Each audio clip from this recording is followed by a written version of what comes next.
এক একদিন জ্যোৎস্না রাত্রে হাওয়া দেয়, বিছানার পরে জেগে বসে বুক ব্যথিয়ে ওঠে। মনে পড়ে এই পাশের লোকটিকে তো হারিয়েছি, এই বিরহ মিটবে কেমন করে?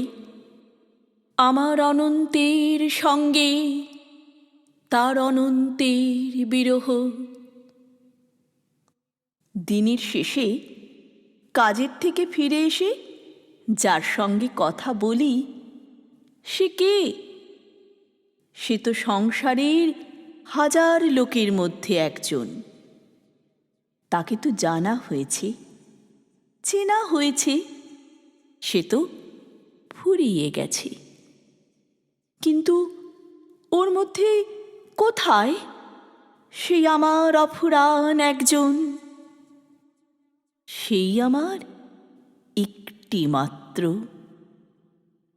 ওকে আবার নূতন করে খুঁজে পাই কোন কুলহারা কামনার ধারে। ওর সঙ্গে আবার একবার কথা বলি সময়ের কোন ফাঁকে, বনমল্লিকার গন্ধে নিবিড় কোন কর্মহীন সন্ধ্যার অন্ধকারে।